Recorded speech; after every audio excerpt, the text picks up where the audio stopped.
ये कागज मेरा कोई लिखा हुआ स्पीच नहीं है। किसी के नाम गलत ना बोल दूं मैं, इसलिए ये पर्चा मैंने त्रिपाठी जी से ले लिया। मैं देख रहा हूं कि बहुत सारे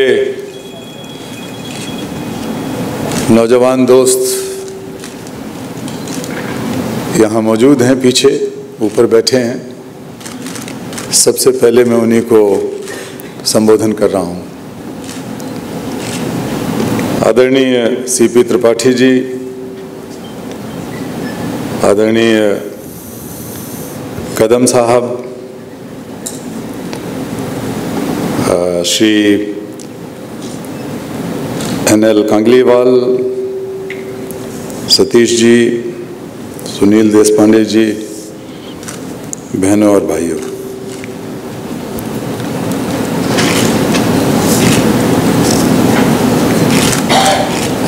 आज सवेरे सवेरे मेरी पत्नी सुमेधा जी और मैं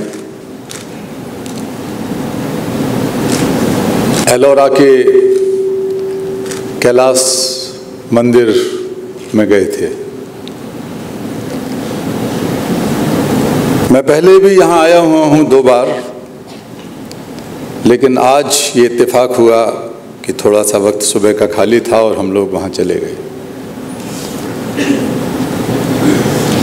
वहाँ घूमना अपने आप में एक बहुत बड़ा अनुभव था, एक अनुभूति थी। सबसे बड़ी अनुभूति यह है कि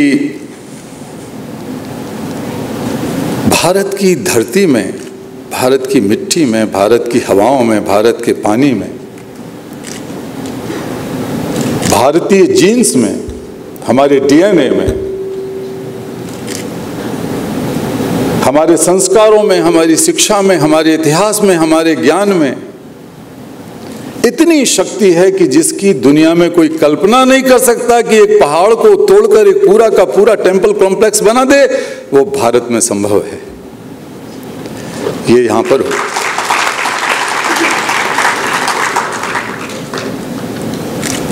किसी ने कोई बना बनाया नक्शा नहीं दिया, किसी ने सोचा होगा। मैं उस आदमी के बारे में या उन महिलाओं के बारे में सोच रहा था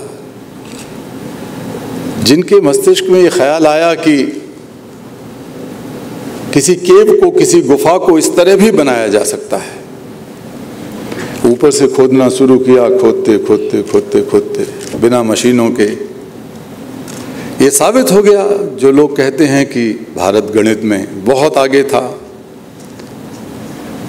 लोग कहते हैं कला में, स्थापत्य कला में, मूर्ति कला में हम लोग बहुत आगे थे।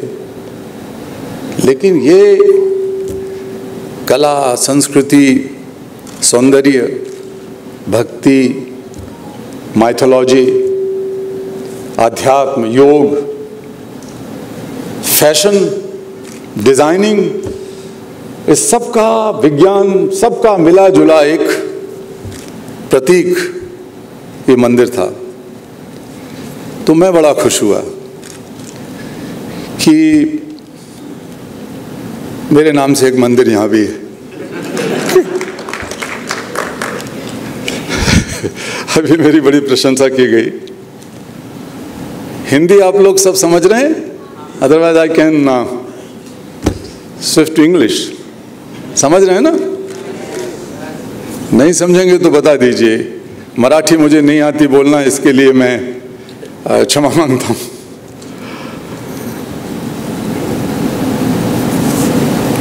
मुझे एक किस्सा याद आ रहा है। जब लोग नोबेल लॉरिएट्स की बहुत तारीफ करते हैं, अभी कुछ कहा, अच्छी बातें, एक्सीलेंस, आउटस्टैंडिंग वगैरह वगैरह। एक बार एक पत्रकार गांव के पास से गुजर रहे थे।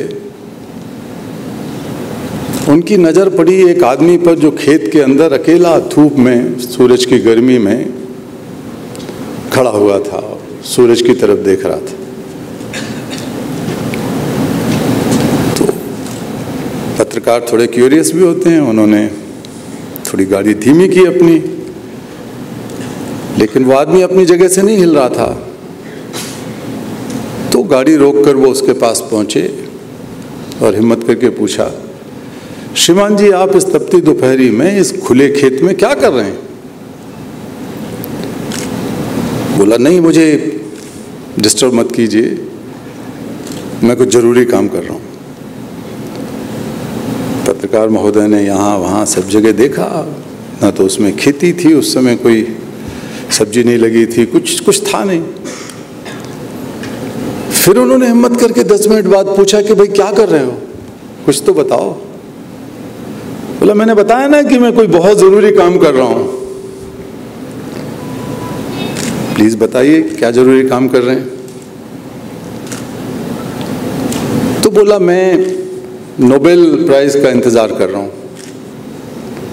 उनको बड़ी हैरानी हुई, उन्होंने देखा कि ना कोई लेबोरेटरी है, ना कोई किताब है, ना कोई कुछ है, कपड़े लत्ते भी उसके ऐसे ही हैं, गरीब आदमी दिख रहा है, किसान दिख रहा है।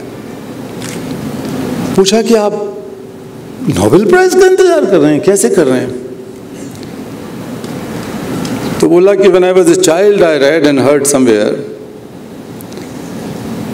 that those who are outstanding in their fields can be the Nobel Prize. So look at me, this is my field and I am outstanding in my field.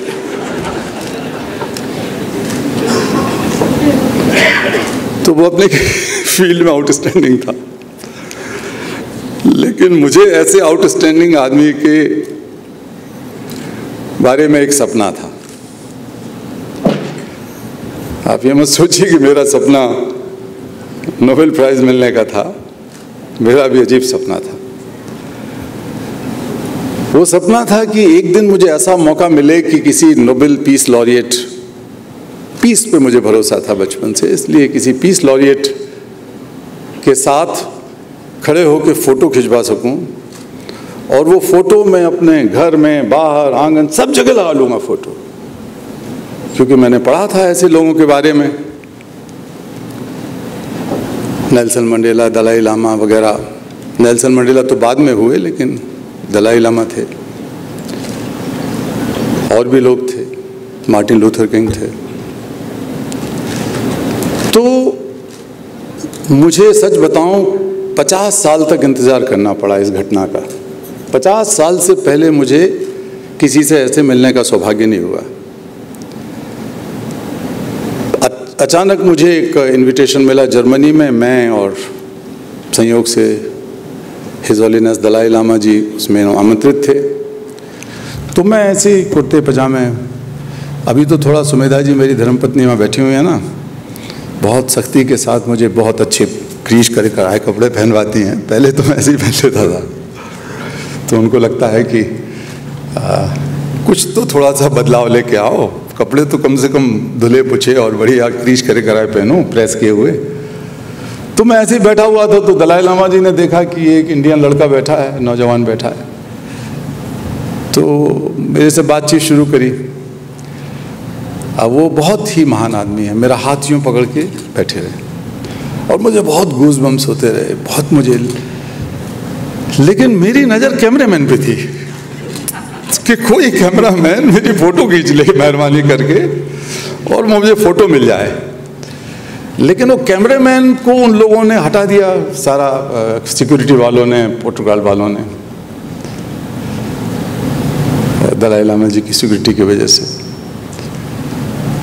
तो मुझे वो हाथ नहीं लगा फोटो, लेकिन मैं अपने हाथ को ही सहलाता रहा कई दिनों तक।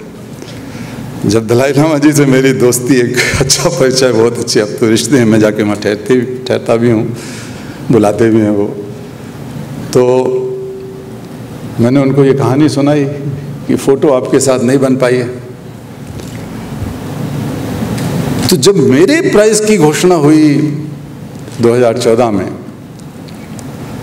तो मैं सोच रहा था यार, जो पहला चीज़ मेरे मन में आई कि आज तक मेरे पास कोई फ़ोटो नहीं है नोबेल लॉरिएट के साथ। तो किसी अखबार वाले ने फ़ोन करके कहा, कैलाश जी नोबेल प्राइज़। मैंने सोचा किसी को मिला होगा, because it was beyond the imagination of any Indian or any person including my self. How come it is possible? तो मैंने सोचा किसी को मिला है तो वो मेरे से सवाल पूछ रहा है, अपना मेरा शायद रिएक्शन जानना चाहता है। तो मैं गूगल में टाइप करने लगा नोबेल पीस प्राइज़ 2014। थोड़ी देर बाद मेरा नाम आने लगा उसमें, लोग भी आ गए भाग के मेरे साथी। लेकिन मैं सबसे पहले अपने बाथरूम में घुसा और शीशे के सामने खड़ा होकर मैंने 10-15 सेल्फी ले ली अपनी 15, ताकि कम से कम मेरे पास कुछ तो प्रमाण हो कि मैं किसी के साथ इस तरह खड़ा हुआ था। झूठी बात नहीं बता रहा हूँ, सच्ची बात बता रहा हूँ। मैनेजमेंट मुझे नहीं आता इसलिए ये बात बता रहा हूँ। आप लोगों ने ये जो त्रिपाठी जी हैं, उनका प्रेम है हमसे, तो उन्होंने ये बड़ा बुरा किया हमें बुला के औरंगाबाद मैनेजमेंट एसोसिएशन में। ये सोच रहे थे कि मैनेजमेंट के बारे में मैं कुछ बोलूँगा, लेकिन कल मुझे रात को इनके यहाँ भोजन करते वक्त इन्होंने कहा कि अपने बारे में कुछ बोलिए और चीज़ों के बारे में बोलिए।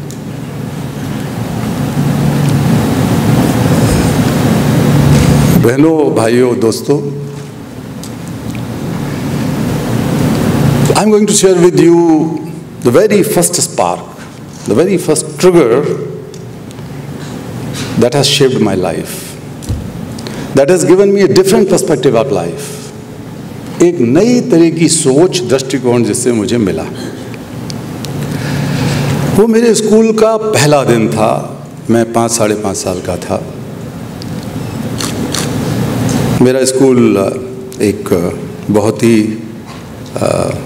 म्यूनिसिपल का स्कूल था, जहाँ हम लोगों को ताटपट्टियाँ ना होने से घर से बोरी लेके जाना पड़ता था, अपना फट्टे की बोरी। मेरे पिताजी एक पुलिस कांस्टेबल थे मध्य प्रदेश पुलिस में, जिनका स्वर्गवास कम उम्र में हो गया था। मेरी उम्र 17 साल की थी। मेरी माँ और मेरे भाइयों ने मेरी इंजीनियरिंग की पढ़ाई और आगे और हायर एजुकेशन की पढ़ाई करवाई। मेरे घर में मिट्टी के कबेलू थे और बरसात आने से पहले हम लोग कोशिश करते थे कि उनको ठीक ठाक कर दें, ताकि जब बारिश होगी तो परेशानी ना हो। लेकिन बंदर आ जाते थे और कबीलों को तोड़ देते थे। तो हमको कई बार रात भर अपना बिस्तर, अपना सामान यहाँ से वहाँ, वहाँ से वहाँ कमरे में उठा के रखना पड़ता था। तो इसलिए मेरा स्कूल भी ऐसे ही था। तो जब मैं स्कूल के अंदर जाने लगा तो मुझे दरवाजे पर मेरी उम्र का एक बच्चा जूते पॉलिश करते हुए नजर आया। मुझे थोड़ा अटपटा लगा। हम लोगों को तो बचपन से ये सिखाया गया कि भाई जो ही तुम 5-6 साल के हो जाओगे स्कूल जाओगे, पढ़ोगे। So I was under the impression that every child is supposed to go to school after a certain time. तो मैं थोड़ा अटपटा रहा, बेचैन सा रहा। अंदर जाके मैंने अपने शिक्षक से पूछा अपने परिचय के बाद कि मास्टर साहब, ये एक बच्चा बाहर बैठ के जूते पॉलिश कर रहा है, ये हम लोगों के साथ कक्षा के अंदर क्यों नहीं है? तो उन्होंने कहा बैठ जाओ बेटा, ये कोई नई बात नहीं है। गरीब के बच्चे काम करते हैं, मजदूरी करके माँ बाप की मदद करते हैं। मैं बैठ गया, लेकिन मेरी समझ में नहीं आया। मैंने अपने घर में जाके पूछा, ब्राह्मण परिवार था वो, छुआछूत भी मानी जाती थी वहाँ सब। उन्होंने एक और नई बात जोड़ दी कि ये सामान्य बात है कि मोचियों के बच्चे इस तरह की जूते साफ करने या जूते पॉलिश करने का काम करते हैं। मुझे और ज़्यादा अनइजीनेस हुई, बुरा लगा। हर बार मैं उस बच्चे को सवेरे देखता था और शाम दोपहर बाद जब मैं लौटता था तो अपने पिता के साथ बैठ के जूते सफाई कर रहा है, काट रहा है, गांठ लगा रहा है। और मुझे हर रोज बहुत दुख और दुख के साथ गुस्सा बढ़ता जाता था। हर कोई ये कहता था कि ये तो इट्स नॉट अनकॉमन, कोई अजूबी बात नहीं है। लेकिन मुझे लगता था कि अजूबी बात है। अगर मेरे लिए स्कूल है, मेरे लिए ये सिखाया गया है कि तुमको स्कूल जाना है, तो ये सबको स्कूल जाना है। One day I gathered all my courage, stopped by, went straight to the boy and his father and asked a simple question. यही सवाल मैंने पूछा। तो लड़का तो बहुत शर्मीला था, वो सर झुका के बैठ गया। लेकिन उसका पिता मुझे देखकर एकदम हाथ जोड़कर खड़ा हो गया और बोला, बाबूजी, मैंने कभी ये सोचा नहीं कि मेरा बेटा स्कूल क्यों नहीं जाता। मेरे तो बाप दादी यही काम करते थे, मैं भी यही काम कर रहा हूँ बचपन से, और अब मेरा बेटा कर रहा है।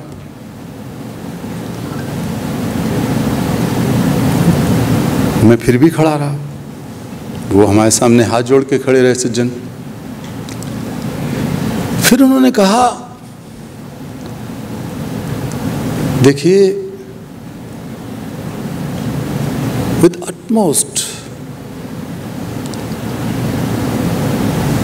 helplessness, बहुत ही निराशा उनकी आंखों में झलकी। बच्चे की आंखें भी झुकी हुई थी। वो बोले, बाबूजी, स्कूल जाने के लिए तो आप लोग पैदा होते हैं, हम तो यही काम करने के लिए पैदा हुए। I was so sad, I was so angry. Just five-year-old boy I was. So I had no idea about this caste hierarchy, a kind of social apartheid. मुझे ये सब पता नहीं था। मैं रोने लगा खूब जोर जोर से, आंखें सूज गई मेरी। गुस्सा मुझे बहुत था भीतर से। लेकिन उस बच्चे की दयनीय आंखें मेरे साथ हमेशा बनी रही, स्कूल के अंदर भी, स्कूल के बाहर भी। उन आंखों ने मुझे जिंदगी के बारे में एक नया नजरिया दिया। That was quite challenging for whole my life and still challenging. And the biggest challenge was the mental complacency. What the people believe, the wise people, the learned people, the people with authority, जो बड़े लोग कहते हैं, जो समझदार लोग कहते हैं, बुद्धिमान कहते हैं, मेरी माँ कहती है, मेरा शिक्षक कहता है, हेडमास्टर कहते हैं, जरूरी नहीं कि वो सही हो। प्रथा के नाम पर चला जा रहा है, चला जा रहा है, चला जा रहा है। ऐसा तो होता ही है, ऐसा तो होता ही है।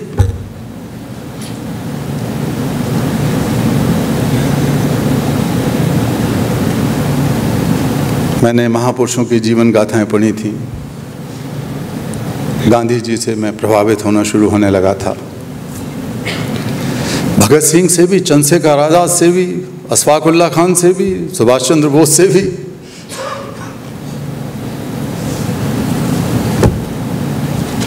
तो पहली बात मेरी समझ में आई कि जो चला जा रहा है, चला जा रहा है, उसमें अच्छाई है बहुत सारी चीजों में, लेकिन जहां बुराई है उसके खिलाफ आवाज उठानी जरूरी है। एक और बात समझ में आई कि this is not an isolated case, this boys case. I came across many young children working on the streets. Scavenger थे, कोई चाय की दुकान पे थे। देखना शुरू कर दिया मैंने कि स्कूल में तो बहुत सारे बच्चे नहीं हैं, मजदूरी कर रहे हैं। मैं कुछ कर नहीं सकता था इतनी छोटी उम्र में। इतना सा मैंने काम किया एक दिन। उसकी वजह से मुझे झूठ भी बोलना पड़ा, डांट भी खानी पड़ी और बाद में प्यार भी मिला। बहुत तेज बारिश हो रही थी और जब मैं स्कूल से निकला तब तो वो पिता बच्चे की पिटाई कर रहा था। कहीं से वो आया था उस जगह पे बैठ के काम करने के लिए, घर से आया हुआ खाना लेके दोपहर बाद, क्योंकि उस बच्चे ने जो छाता एक था उनके ऊपर, खुले मैदान में बैठते थे, वो छाता अपने सिर पे लगा लिया था और जूते जो दूसरों के ग्राहकों के थे वो भीग गए थे।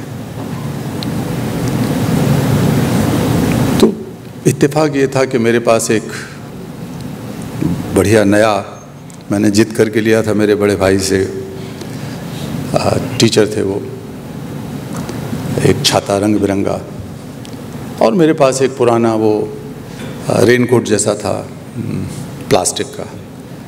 तो मैंने थोड़ी देर के लिए देखा, स्ट्रगल आया मेरे दिमाग में कि इसको मैं रेनकोट दे दूं या छाता दे दूं, जस्ट थोड़ी देर के लिए, 5-10 सेकंड के लिए। एंड मैंने सोचा कि ये छाता इसके लिए उपयोगी है, कलरफुल भी है, नया भी अच्छा है, तो मैंने उसको वो छाता दे दिया। मैं घर आ गया, मैं तो भीगा नहीं, मैं तो रेनकोट पहने हुए थे। तो मेरी माँ ने और भाभी ने पूछा कि ये कहाँ गया वो नया छाता। मैंने कहा अरे वो तो खो गया। डर के मारे में, घबराहट में झूठ बोलती। तो वहाँ दूसरे दिन मैं गया, मुझे बहुत खुशी हुई कि वो बच्चा छाता लगा के बैठा हल्की बूंदों में, बहुत ज़्यादा खुशी हुई मुझे। लेकिन मन में ये बहुत ज़्यादा ग्लानि भरी हुई थी कि मैं झूठ क्यों बोला। दूसरे दिन भी ऐसे ही रहा, तो मुझे डांट इस बात पर पड़ी कि नया छाता है, तुम संभाल के नहीं रख सकते, तुमने खो दिया है। लेकिन अंत में मैंने हिम्मत करके 4-5 दिन बाद ये कह दिया कि एक बच्चे को मैंने वो छाता दे दिया। तो मुझे शाबाशी मिली, उस शाबाशी से मेरा बड़ा उत्साह बढ़ा। ये बहुत पुरानी घटना है, लगभग 60 साल पुरानी है, 60 से भी ऊपर।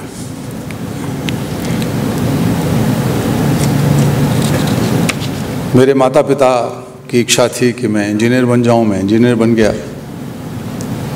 मैं यूनिवर्सिटी में पढ़ाने लगा, मैंने ट्रांसफार्मर डिज़ाइन और हाई वोल्टेज इंजीनियरिंग में स्पेशलाइजेशन किया। लेकिन मेरे मन में ये रहा कि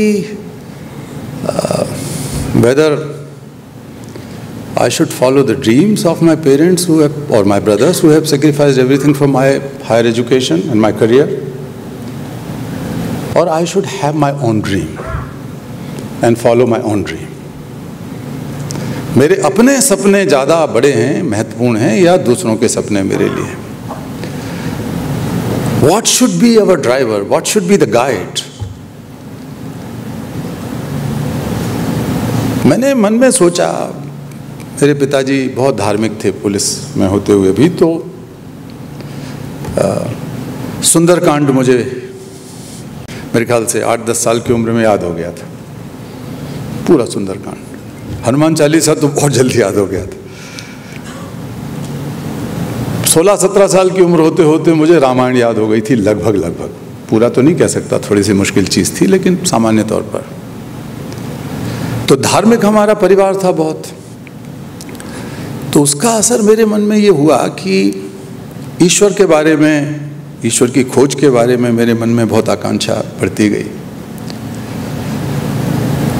लेकिन एक बात मेरी समझ में आ गई कि ईश्वर अगर हम सबका पिता है तो वो हर इंसान का पिता है। The God is omnipotent, omnipresent, सब जगह सर्वव्यापी है। तो मेरे दिमाग से, दिल से कहीं ये बात समझ में आई नहीं कि कोई ब्राह्मण है तो कोई शूद्र है, तो कोई हिंदू है, तो कोई मुसलमान है, तो कोई औरत है, तो कोई आदमी है। आज तक मेरे लिए यह समझ में नहीं आता कि ऐसा क्यों है। अगर हम ईश्वर पर भरोसा करते हैं तो आज तक मेरी समझ में नहीं आता कि जिस ईश्वर ने इतनी सुंदर धरती बना के दी, और किन्हीं कारणों से, किसी के अहंकार की वजह से, किसी के स्वार्थ की वजह से, उस धरती पर लोगों ने अलग अलग टुकड़ों में कब्जा करके एक लाइनें खींच दी जिनको हम बॉर्डर कहते हैं। अलग अलग टुकड़ों में जो लोग रहते हैं उनको हम अलग देश कहते हैं, अलग राष्ट्र कहते हैं। लेकिन भगवान की बनाई इस सुंदर धरती पर, ईश्वर की बनाई इस सृष्टि पर इस तरह की लकीरें खींचने वाले लोग बड़े हैं या ईश्वर बड़ा है? मेरे दिल दिमाग में ईश्वर ही बड़ा है, इसलिए मैं इन लकीरों को नहीं मानता।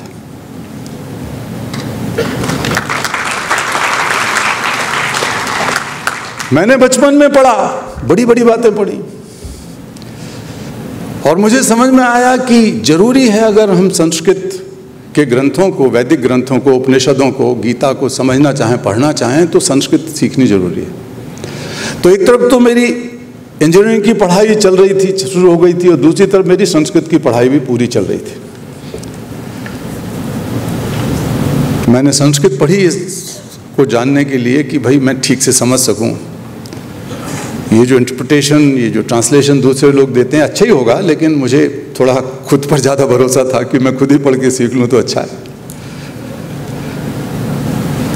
तो छोटी छोटी बातें जब कहा जाता है कितनी बड़ी बात है, लेकिन सब लोग कहते हैं अयम निजः परो वेति गणना लघुचेतसाम उदार चरिताणाम तु वसुधैव कुटुंबकम। अब हर कोई कहता है वसुधैव कुटुंबकम, वसुधैव कुटुंबकम। हम एक दूसरे देश से द्वेष करते हैं, हिंसा के लिए तैयार बने बैठे हैं, इतनी मिलिट्री। कई बार हमें शर्म आती है, कोफ्त होता है। दुनिया के उन देशों में मैं काम करता हूं, इरिट्रिया में, इथियोपिया में, साउथ सुडान में, कई देशों में, और आज से नहीं 20-25 साल से, जहां पर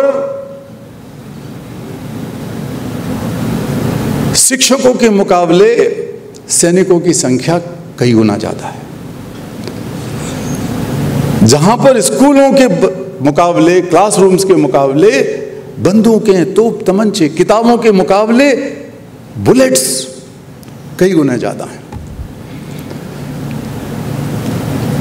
लेकिन हमारा देश जो इतनी महानता का संदेश देता है कि पूरा विश्व एक परिवार है, तो हमने भारत के अलावा सारी दुनिया में काम करना शुरू किया। It was very difficult to give up that lucrative career that was also driven and a kind of fruit of dreams of my family that has struggled. लेकिन मैंने फैसला किया कि मैं अपने दिल का पीछा करता हूँ, follow my heart and then my mind will follow me. मैंने छोड़ दिया वो जॉब, क्योंकि मैं जानता था कि ये समस्या सिर्फ ये नहीं है। मेरी माँ बहुत रोई कि मेरे कुछ चांदी के गहने हैं, मेरा एक घर है छोटा सा, मैं बेच देती हूँ, तुम चाहो तो यहाँ एक ऑर्फनेज खोल लो, तुम चाहो तो गरीब बच्चों का स्कूल खोल लो, लेकिन तुम विदिशा छोड़कर ये इस तरह की बातें कर रहे हो, समझ में नहीं आती, दिल्ली जाना चाहते हो। मैं अभी बताऊंगा आपको दिल्ली जाने की कहानी बाद में, लेकिन मैं दिल्ली आके ये करना चाहता था बड़े पैमाने पर। बाल मजदूरी, बच्चों के शोषण, गुलामी के खिलाफ कोई काम नहीं करता था। गरीब बच्चों के लिए तो काम करते थे, इसलिए सोच ये था कि गरीब बच्चों का कल्याण कुछ करेंगे। एक कन्वेंशनल थॉट एंड विजडम ये था। ये तब की बात है जब UN convention on the rights of the child नहीं था, 1990 में। मैं बात कर रहा हूँ 1975, 78, 80 की। 80 में मैंने अपना जॉब छोड़ा, तो मैं कह रहा था कि बच्चों के अपने अधिकार होना चाहिए हैं। यूनाइटेड नेशंस ने अधिकार तो 10 साल बाद एक कन्वेंशन बना के दिए। मेरे कारण वो नहीं हुआ, लेकिन मेरी कल्पना में वो चीज़ थी, मेरे सपने में वो चीज़ थी कि बच्चों को उनके अधिकार मिलने चाहिए। थोड़ा बहुत कंट्रीब्यूशन हमारा रहा होगा, लेकिन there were so many other factors. तो बहुत टफ था। कोई रास्ता नहीं था बना बनाया, ना वो कांटों भरा रास्ता था, ना वो पहाड़ था, ना जंगल था, ना नदी थी, ना खाई खड्डे थे, रास्ता ही नहीं था, लक्ष्य भी नहीं था। आप सुनोगे लक्ष्य नहीं था और क्या आपने सोच लिया? लक्ष्य इसलिए नहीं था कि कोई कहीं ये तय नहीं हुआ था कि we have to eradicate child labour. लक्ष्य अगर ये है मेरे जीवन का मिशन, तो ये लक्ष्य कहीं नहीं था, क्योंकि किसी कानून में नहीं था, कोई संवैधानिक गारंटी नहीं थी कि बच्चों की मजदूरी खत्म हो जाए। और मेरा मानना ये था कि भाई अगर ये बच्चे मजदूरी कर रहे हैं तो स्कूल नहीं पढ़ेंगे, तो ये बड़ा मुश्किल काम था। लेकिन I will also share, because this is rare share, so I keep on sharing, 2 घटनाएं सीखने की। थोड़ा सा स्मार्ट मैनेजमेंट भी उसमें आ सकता है, मुझे पता नहीं। जब मैं कॉलेज में पढ़ता था, इंजीनियरिंग कॉलेज में, तो कुर्ते में भी अच्छे ही लग रहा हूँ मैं। पहले जरा शर्ट वर्ट पहन के थोड़ा हीरो टाइप लगता था तो और अच्छा लगता होगा। कोई बोला बोल दो कोई बात नहीं, शर्म की। कई बार तो बच्चे सीटी भी बजा देते हैं मेरी ये बातें सुन के, लेकिन सीटी मत बजाना, आज गंभीर लोग बैठे हैं बहुत। मैं तो तुम्हारी तरह ही यंग हूँ, लेकिन बाकी लोग थोड़े बुजुर्ग हैं।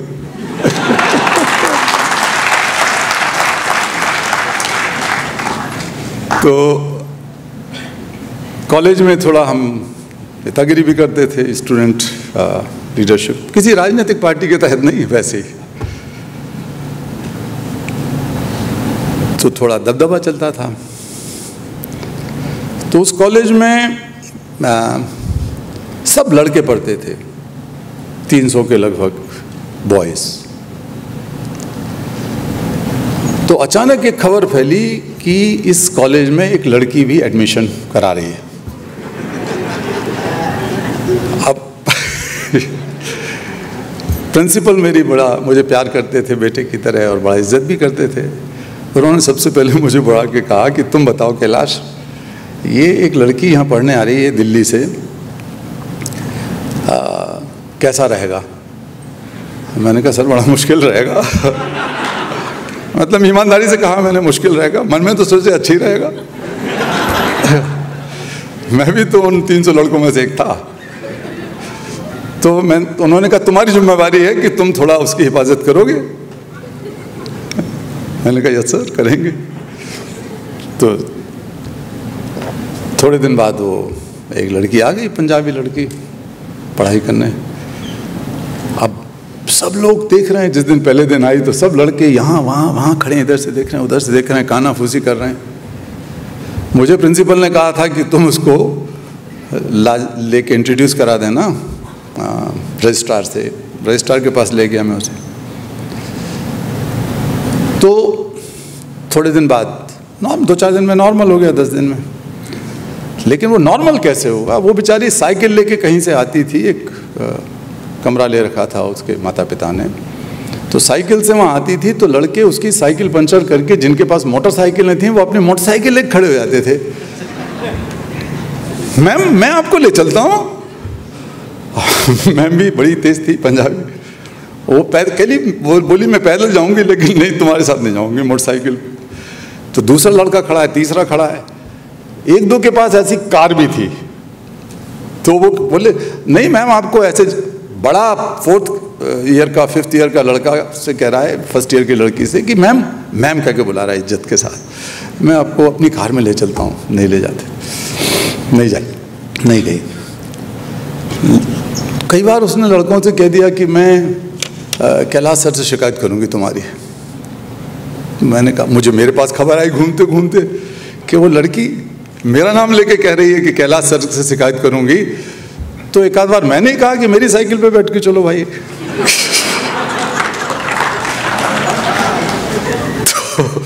तो वो मेरी साइकिल पे बैठ के चली गई 2-4 बार। लड़कों ने उसकी साइकिल पंचर करना बंद कर दिया। लेकिन एक दिन उसकी साइकिल पंचर नहीं थी, शायद हवा कम थी कि नहीं थी, वो मुझसे बोली कैलाश सर मैं आपकी साइकिल पे चलूं बैठ के।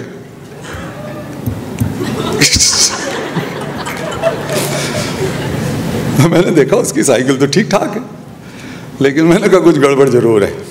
फिर थोड़े दिन बाद कॉलेज का एक बहुत बड़ा फंक्शन हुआ और उसमें हमने पाकीजा, उस समय नई नई फिल्म आई थी, तो ये कैफ भोपाली साहब को बुलाया वहाँ पर। तो कैफ भोपाली साहब आते से ही अपना पीने में लग गए। बहुत पीते थे वो, सुबह भी सुना है कि वो पानी की जगह बोतल ही पीते थे और रात को तो फिर पीते ही थे। तो शाम को फंक्शन होने से पहले अपना बोतल पी ली कहीं से उन्होंने। अब मैं संचालन कर रहा था, नताशा जी बैठी हो आप, कहीं संचालन कर रही थी अभी, इसी तरह मैं खड़ा था, कल्पना करिए। तो वो उनको लेके मैं आया ग्रीन रूम से अंदर, तो वो एकदम यूं लटके लटके आ रहे हैं और आके एक जगह बैठ गए। उनको एक गाना गाना था, बड़ी मुश्किल से तैयार हुए। तो माइक दिया हमने, सर प्लीज़ गाना गाइए, चचा जान चचा जान। अब चचा जान कहीं इधर गिरें कहीं उधर गिरें, नशे में। बड़ी मुश्किल से उन्होंने माइक लेके बोले, इन्हीं लोगों ने ले लीला दुपट्टा मेरा। अब सब लोग ताली बजाए आपकी तरह। हमने कहा चचा जान आगे भी कुछ गाएंगे। इन्हीं लोगों ने ले लीना दुपट्टा मेरा। तो मैंने कहा सर आगे थोड़ा सा, मेरी ना मानो बजजवा से पूछो। तो बोले नहीं, इन्हीं लोगों ने ले लीना दुपट्टा। अब बहुत शोर शराबा हुआ, लड़के हमारे जो थोड़े से विरोधी थे, स्टूडेंट यूनियंस में होता है, तो बोले भाई कैलाश भाई आगे तो बुलवाओ। तो वो मेरा गला पकड़ के चिल्लाने लगे, खान साहब इन्हीं लोगों ने ले ली ना दुपट्टा मोरा। मैंने कहा मैंने ले लिया सर आपका दुपट्टा, मुझे तो छोड़ो, सच्ची बात बता रहा हूँ। तो बार बार हाय हाय मचने लगी, हूट करने लगे लोग। तो मैंने सामने देखा कि वहाँ पर एक ही दुपट्टे में कोई बैठा हुआ था, वो लड़की थी दुपट्टे में। तो मुझे लगा कि यार इसका दुपट्टा मिल जाए तो पिंड छूटे, ये मेरा गला नहीं छोड़ रहे हैं महाराज। तो मैंने बड़े जोर से कहा, देखिए भाइयों बहनों, भाइयों टीचर्स, अंग्रेजी में कहा, मेरे आज इस हॉल में मेरी एक बहन बैठी है, मेरी बहन से मैं निवेदन करूंगा कि वो अपना दुपट्टा दे दे ताकि मैं इन साहब को दुपट्टा वापस लौटा दूं। तो वो बेचारी शर्मा। अब कितना टफ था ये फैसला करना, और कितना टफ था ये रिस्क उठाना। पिटाई हो सकती है आज 45-50 साल पुरानी बात। तो वो लड़की बेचारी भली थी, उसने कहा कि ले लीजिए, लेकिन उसका मुंह इतना सा हो गया जब 4 बार बहन सुन लिया उसने मेरे मुंह से। मेरी जो हालत हुई होगी आप समझ सकते हैं। मैंने वो दुपट्टा उनको दे दिया, साहब को ले जाके। लोग ताली बजाने लगे और किसी तरह तब तक पानी डाला, वो दुपट्टा पकड़े उन्होंने गाना आगे बढ़ा दिया।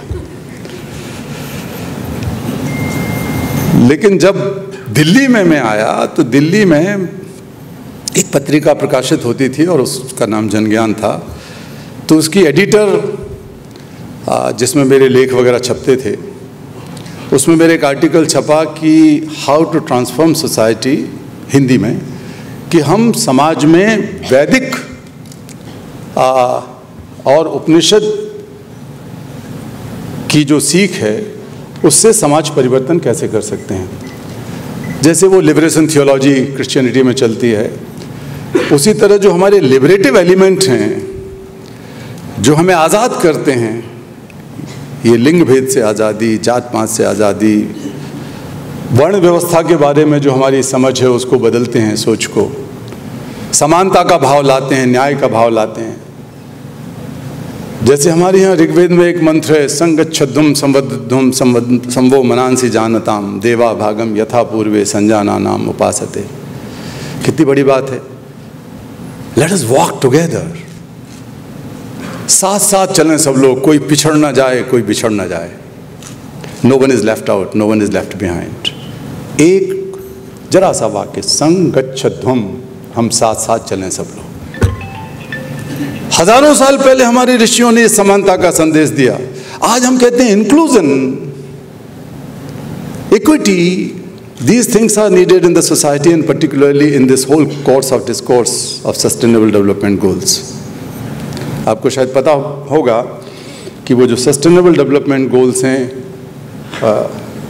उसका एक intimate group UN secretary general ने बना के रखा है, जो डायरेक्ट हमारा उनके साथ एक संपर्क है सलाह मशवरा करने के लिए गुटेरेस साहब के साथ। तो उसमें 16-17 लोग हैं, मैं भी उनमें से एक उनका SDG एडवोकेट हूँ। तो अब नई नई बातें ये सुनने को मिलती हैं, नए नए फ्रेज आते हैं बाहर से, अंग्रेज लोग देते हैं हमें। हम बड़े खुश होते हैं कि देखो now we are talking about equity. लेकिन कितनी बड़ी बात है, संगच्छध्वम संवदध्वम, सबको बोलने का अवसर हो, सबको बोलने की आज़ादी हो, सबको बोलने की स्वतंत्रता हो, सब बोल सकें, साथ साथ बोल सकें, ऐसा बोल सकें जिसमें डिसेंट भी होगी। अभिव्यक्ति की आज़ादी में डिसेंट भी होगी, लेकिन तब भी लोग बोलेंगे, बोलने पे किसी की पाबंदी नहीं होगी। ये बात हजारों साल पहले हमारे ऋषियों ने कही। ऐसी बातें खोज खोज के मैंने कुछ लिखी थी। तो उस पत्रिका में जब वो छपी और मैंने सोचा किसी काम से मैं दिल्ली आ रहा था तो चलो एडिटर से मिल लेंगे। प्रकाशक उस एडिटर के पिताजी थे। एडिटर इत्तेफाक से एक युवती थी, लड़की थी, उसकी फ़ोटो भी देखी थी मैंने। तो मेरे मन में था चलो मिल लेते हैं। तो पहली गलती हो चुकी थी, अब मैं दोबारा नहीं दोहराना चाहता था। तो वो तो मजाक था पहला तो, लेकिन दूसरा थोड़ा सीरियस हो गया। तो मैं आके एडिटर से मिला और कहा मेरा नाम कैलाश सत्यार्थी है और मैं ये आपके लिए लिखता हूँ। आपके इसमें लिखा है जिस पे बहुत कंट्रोवर्सी हुई है, लेकिन क्योंकि पंडितों ने बहुत विरोध किया इन चीज़ों का कि आप ये पंडित मतलब बड़े ज्ञानवान लोग, लेकिन बहुत लोगों ने समर्थन भी किया। तो लड़की ने पहले देखा नहीं मेरी तरफ, इसके बाद 2-3 बार में मैंने जब कहा, मैं छोटे शहर से आया था, वो दिल्ली थी, दिल्ली में एडिटर थी वो। तो उसने अपनी 1-2 उसकी असिस्टेंट थी, कहा कि भाई जो चाहे वो चला आता कैलाश सत्यार्थी के नाम से। कैलाश सत्यार्थी जैसा एक सीरियस जो राइटर है वो तो 50-60 साल का होना चाहिए। अब मैं अपना 24 साल का, 23 साल का था और ऐसी पैंट शर्ट वगैरह पहने हुए था। तो मैंने कहा अगर आप मुझे नहीं मिलने दोगी तो मैं आपके पिताजी से मिलूँगा। तो पिताजी से नहीं मिलवाया उन्होंने, जो पब्लिशर थे। तो वो अपनी कार उठा के चली गई और मैं बैठा रहा।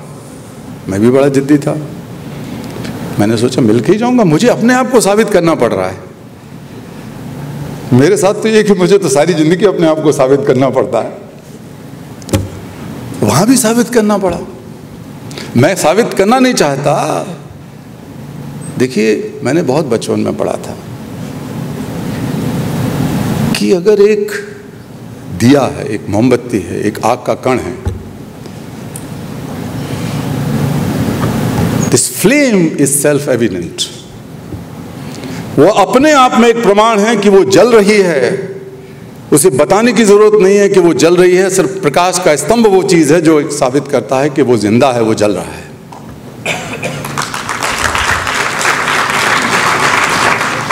तो खैर किसी तरह उनके पिताजी से मुलाकात हुई मेरी, उन्होंने मुझसे बहुत लंबी चौड़ी बातचीत की और अंत में पूछा मेरे से कि बेटा ये तो तय है कि तुम ही कैलाश सत्यार्थी हो, तुम कहाँ ठहरे हुए हो? तो मैं दोस्त के यहाँ ठहरा हुआ था।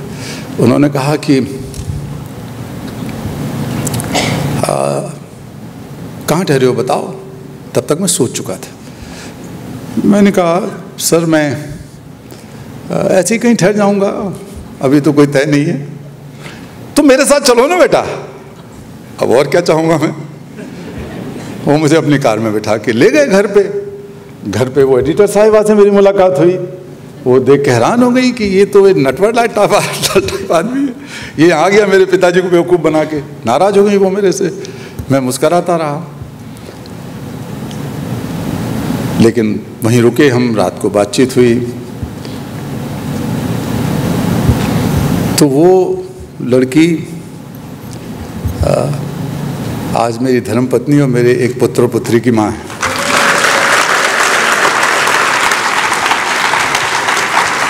लेकिन महत्व इस बात का नहीं है, महत्व इस बात का है, वो सुमेधा जी बैठी हुई हैं सामने। तो सुमेधा जी वो पहला व्यक्ति थी जो इस बात पे कन्विंस थी कि ये इंजीनियरिंग का जॉब छोड़ दो तुम, and I am supposed to enter into terrain which was unknown. The whole issue of child slavery, child labor, child trafficking, these phrases were not heard. They were not discussed. India did not have any one single study about it. Forget about the laws. The law against child labor was enacted only in 1986. A poor, weak law, but somehow people like us struggled for that. लेकिन कोई law नहीं था भारत। सुमेधा जी ने ये बीड़ा उठाया, कहा कि चलते हैं। जब हम लोग दिल्ली आए, शादी हुई हमारी बाद में, so for years we lived in a room like this one, 8 feet by 10 foot का एक स्टोर रूम था किसी का, उसमें हम रहे और चंदा इकट्ठा किया लोगों से, अपने दोस्तों से, कि एक मैगजीन निकालना चाहते हम, जो कि it is totally dedicated for the cause of the most marginalized, the most ignored, the most left out people, women and particularly girls and boys, जिनकी मेन स्ट्रीम मीडिया में कोई आवाज़ नहीं थी, तो कोई नहीं था। आप सब जानते हैं, जर्नलिस्ट लोग यहाँ बैठे हैं, पढ़ाया जाता है ये चीज़ें कि जो ह्यूमन राइट जर्नलिज्म या ह्यूमैनिटेरियन जर्नलिज्म है वो बहुत बाद में 80s, mid 80s, late 80s में जन्मी। इंडियन एक्सप्रेस में कुछ आर्टिकल छपे, भागलपुर कांड वगैरह वगैरह, ये पढ़ाया जाता है पत्रकारिता में, कॉलेज और यूनिवर्सिटी में। उस समय वो जर्नलिज्म नहीं थी, लेकिन I dare to start such a magazine. संघर्ष जारी रहेगा। So half of it was dedicated for the issue and half of it was dedicated for those individuals और स्मॉलर ग्रुप्स, छोटे छोटे समूह और छोटे छोटे व्यक्ति जो समाज में अच्छाई के लिए काम कर रहे थे, जिनकी कहानी, टीवी नहीं थे उस समय ना, एक ही टीवी था, दूरदर्शन, वो भी कुछ घंटे आता था दिन में। तो वो मैगजीन उनके लिए डेडिकेटेड थी और इसके लिए हमको चिट्ठियां लिखनी होती थी, क्योंकि कंप्यूटर नहीं थे उस समय, मोबाइल फ़ोन वगैरह कुछ नहीं था, हमारे घर में भी फ़ोन नहीं था। तो कहीं बैठ के पोस्ट ऑफिस में जाके फ़ोन करके नंबर लेके लोगों को पता करना पड़ता था कि वो कौन लोग हैं जिनसे हम बात करें।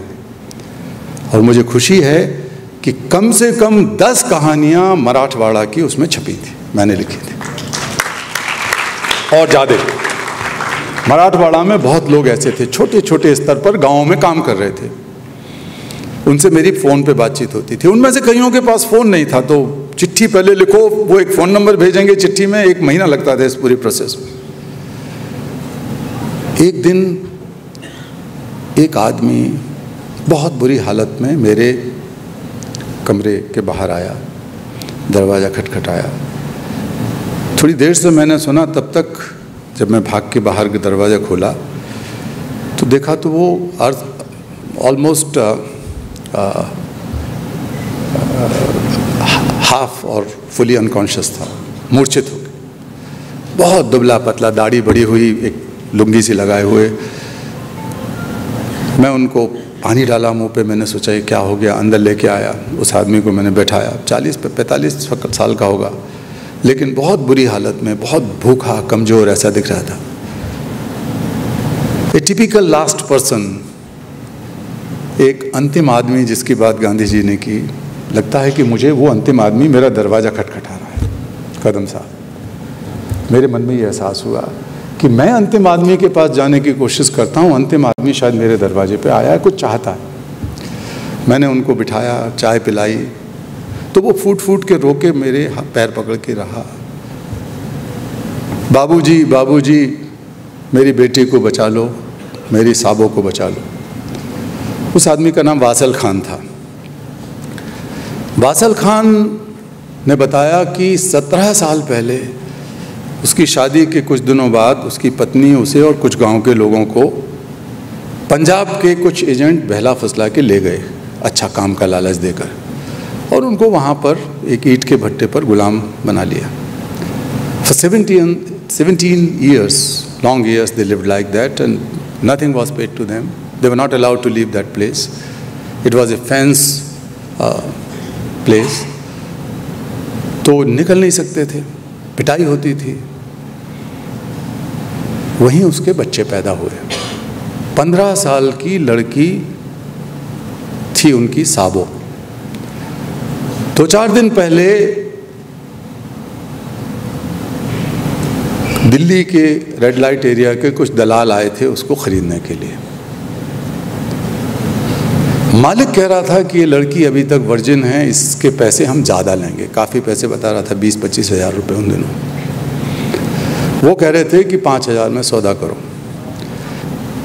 लड़की को स्ट्रिप करके, कपड़े उतार उतार के देखा गया, परखा गया इस सौदेबाजी के लिए एक कमरे में। ये बात है 1981 की। माँ ने झांक कर ये देख लिया, सुन लिया।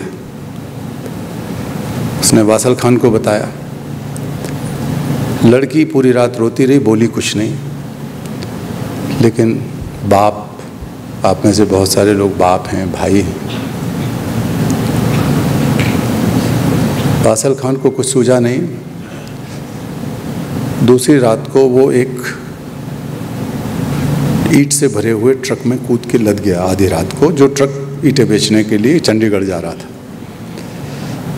किसी तरह वो ट्रक से उतरा सुबह सुबह और चंडीगढ़ में लोगों के दरवाजे खटखटा रहा था।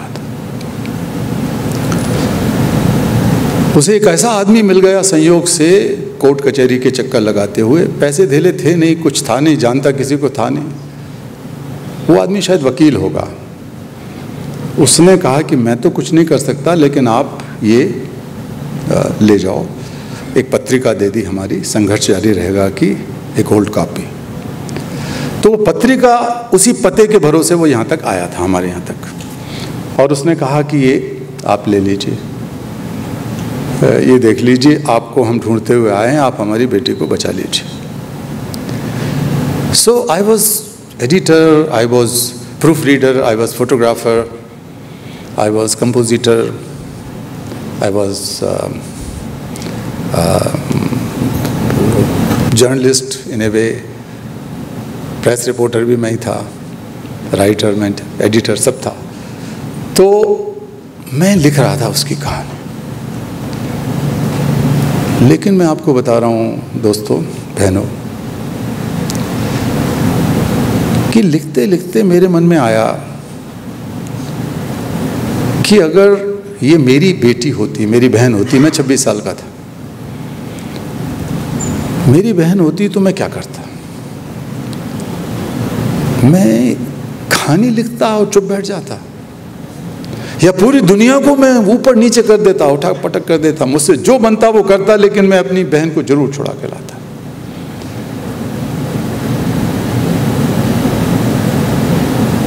मैंने वासल खान से कहा कि वासल, मैं तुम्हारे साथ जाऊंगा, तुम्हारी बेटी को छुड़ाऊंगा, लिखूंगा कुछ नहीं।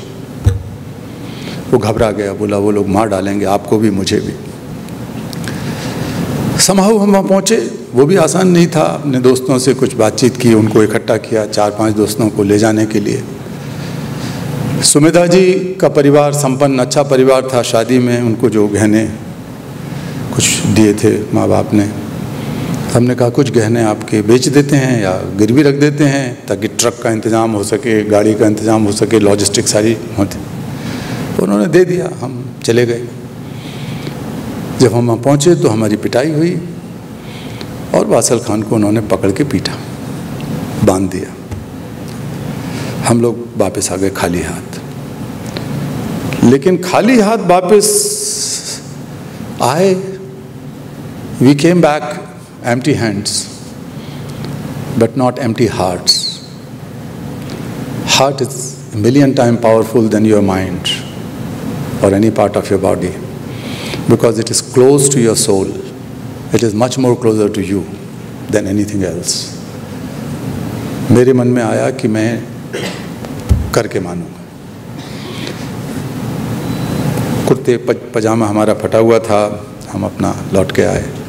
कुछ वकीलों के दोस्तों को हम जानते थे, वकील दोस्तों को, उनके पास गए। उन्होंने कहा कि बहुत मुश्किल है, लेकिन there is a possibility to file habeas corpus in the court, high court. हम जानते नहीं थे हैबियस कॉर्पस, पहली बार जाने। वो फाइल किया गया दिल्ली हाई कोर्ट में। कोर्ट ने सुना और थोड़े दिन के अंदर ही वो थोड़ी प्रोसीडिंग्स चली। 2-3 हफ्ते में पंजाब सरकार को नोटिस दिया गया वो सरहिंद एक जगह थी जहाँ वो थे, उन सबको प्रोड्यूस कर दिया गया कोर्ट में। सब लोग छूट गए court. That was the first incident of freeing slave children through the civilian efforts anywhere in the world which is documented.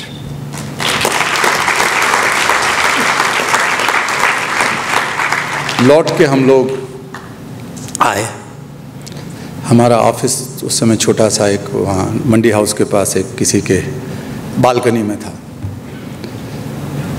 तो मैं आपको बताऊं कि कदम साहब, वो बच्चे जो हमारे साथ आ रहे थे, they were jumping on the street like monkeys जिनको बांध के रखा गया हो और छोड़ दिया हो, या बहुत सारे फ्रॉक्स को, मेंढकों को किसी बाल्टी में रख लो और बाल्टी का पानी उड़ेल दो तो मेंढक भागेंगे और चलो चल के। उनके चेहरे की खुशी। माएँ बहुत सारी रो रही थीं, चिपट रही थीं अपने बच्चों के साथ। सड़क पर गाड़ियाँ हॉन्क कर रही हैं, उनको गाड़ियों की चिंता नहीं है। आई हैव हर्ड अबाउट मोक्ष, मुक्ति, liberation, liberty, freedom, political analogy of freedom and liberty, and the spiritual analogy of मोक्ष एंड मुक्ति। That I read. मुझे पढ़ने की बहुत आदत थी, लेकिन that was the first realization of that mukti or that liberation in my life. लोग पूछते हैं कैलाश जी आपको ये क्या, इसमें सबसे ज़्यादा खुशी कैसे मिलती है, क्या है? मैं कहता हूँ कि मैं बचपन से ईश्वर में भरोसा करता हूँ, आज भी उतना ही, शायद ज़्यादा ही करता हूँगा। मेरा ईश्वर अल्लाह भी है और सब है, जो भी कहें आप, एक ईश्वर है। लोग कहते हैं हमने ईश्वर को यहाँ देखा, वहाँ देखा। देखा होगा मंदिर, मस्जिद, गुरुद्वारे में, कहीं सातवें आसमान पर कहीं। मैं सच कहता हूँ आपसे, because it rare share, that whenever I was chosen by the Almighty God, ईश्वर ने मुझे एक घटना के लिए जब चुना, हजारों घटनाएं ऐसी हुई जब किसी ऐसे बच्चे की माँ की गोद में उस बच्चे को मैं पहुंचाता हूं जो कि भूल चुकी है कि उसका बेटा कभी आएगा, लेकिन वो कभी ईद नहीं मनाती, वो कभी दिवाली नहीं मनाती, जब से उसका बच्चा चुरा के ले जाया गया है और कहीं फंस गया है गुलामी में। लेकिन अगर मेरे जैसा साधारण व्यक्ति उसको छुड़ा के उस माँ की गोद में पहुंचाता है, तो जो खुशी के आंसू उस माँ के गालों पे ढलकते हैं, जो चेहरे की चमक उस बच्चे के अंदर आती है, हर बार मुझे एक ईश्वर के दर्शन होते हैं। और मैं वो सौभाग्यशाली हूँ कि मैंने कम से कम 1 लाख बार ऐसे ईश्वर के दर्शन किए हैं अपने जीवन में।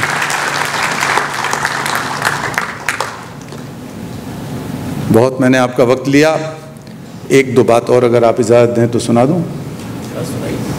आप लोग 10-5 मिनट सुनना चाहते हैं या नहीं? इतने धीरे बोलोगे तो मैं तो जा रहा हूं भैया। नौजवान लोग कम हैं यहाँ।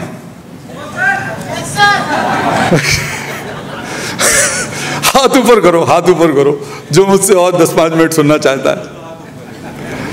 आप लोग नहीं सुनना चाहते, मैं आ रहा हूं।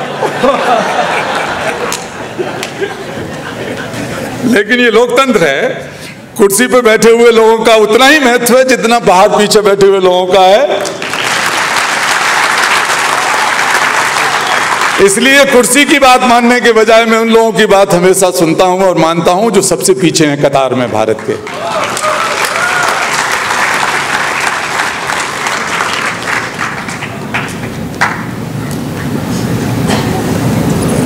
इस मोची के बच्चे ने मुझे बचपन में जो दिया, that spark, that light, it was interpreted in later stage by others that this was the spark of compassion. करुणा की चिंगारी थी। Let me also explain in a minute that compassion is different from, how compassion is different from empathy and from sympathy. When you express your feeling in solidarity with others, you express sympathy. That is the outermost circle of your expression, to connect with others' problem or others' pain. कोई दुख में है, आपने सहानुभूति दिखा दी, sympathy. That is good. But many a times this is just an art. आप किसी को नापसंद करते हैं, लेकिन तब भी उसके यहाँ कुछ हो जाए गड़बड़ तो बड़ी सिंपैथी दिखाएंगे, अस्पताल तक चले जाएंगे. जैसे मुस्करा के जब मिलते हो ना, दिल में भले ही घृणा रखते हो, ईर्ष्या रखते हो, लेकिन कहते हो so good to meet you, so nice to meet you, I am so happy, so please to meet you, so honoured to meet you, fabulous. कितना नकल करनी पड़ती है ये सब करने में, लेकिन हमें सिखा दिया गया वो कि भाई ये एटिकेट है. तो एटिकेट अगर बनावट है, मनुष्य के मूल चरित्र के खिलाफ है, तो मैं ऐसे एटिकेट को नहीं मानता. जिंदगी के जीवन जीने का वो तरीका होना चाहिए. अगर हम सबसे प्यार करते हैं तो हम सहज भाव से कहेंगे भैया गुड टू मीट यू. ईश्वर ने आपको बनाया है, किसी कारण से बनाया होगा, भले ही आप मेरे दुश्मन हैं. इसीलिए मैं पाकिस्तान में भी बहुत सालों से काम करता हूं, और पाकिस्तान के बच्चे मुझे उतनी ही प्रिय हैं, मेरे अपने हैं, जितने भारत के बच्चे हैं, नेपाल के हैं, बांग्लादेश के हैं, श्रीलंका के हैं, सूडान के हैं, या दुनिया के किसी भी देश के. ईश्वर ने बनाया तो बनाई है ना, मैं क्यों डिफरेंशिएट करूं जो भगवान ने नहीं किया. तो sympathy is very outer expression. Then the inner circle is empathy. When you feel the suffering of others as your own suffering, and you start feeling that pain of others as your own pain, that is empathy. Then what is karuna? What is compassion? Compassion is the nucleus. When you feel the suffering of others as your own suffering, with a drive to take action to elevate that suffering, to end that suffering, that is compassion. दूसरों के दुख दर्द में दुखी होना बहुत लोगों के अंदर हो सकता है, लेकिन वो दुख कई बार बड़ा फ्रस्ट्रेट करता है. अरे यार हमारे बस का क्या है, हम क्या कर सकते हैं, अरे ये तो सरकार करेगी, ये तो समाज का कोई सेठ करेगा, कोई दानी करेगा, कलेक्टर करेगा, पुलिस करेगी, हम क्या कर सकते हैं. इस 1 घंटे में जब मैं आपके सामने बोला हूं, 8 बच्चों को कहीं ना कहीं माँ बाप से चुरा के ले जाया गया होगा. इस 1 घंटे के अंदर 5 हमारी छोटी छोटी नन्ही बेटियों और बेटों के साथ किसी ने यौनाचार किया होगा, सेक्सुअल अब्यूज, असॉल्ट किया होगा. इस 1 घंटे के अंदर हमारी 3 मासूम बेटियों या बेटों के साथ बलात्कार हो चुका होगा. इस 1 घंटे के अंदर, ये 1 घंटे जब मैं आपसे बात कर रहा हूं तो मेरे अंदर बहुत पीड़ा है, और आवेश भी है, क्रोध भी है. ये 1 घंटे हम यहां बात कर रहे हैं, उस 1 घंटे में कौन सी मां अपने बच्चे को गले से चिपका के रो रही होगी और उसकी हिम्मत नहीं होगी, क्योंकि जो बलात्कारी है वो बलात्कारी हो सकता है कि उस बच्चे का मामा हो, ताऊ हो, फूफा हो, बाप हो. कितनी बेटियां हैं जिनके साथ बलात्कार हुए हैं और वो दूसरों के सामने बोल पाई हों. कितने लड़के ऐसे हैं जिनके साथ यौन शोषण या छेड़खानी हुई हो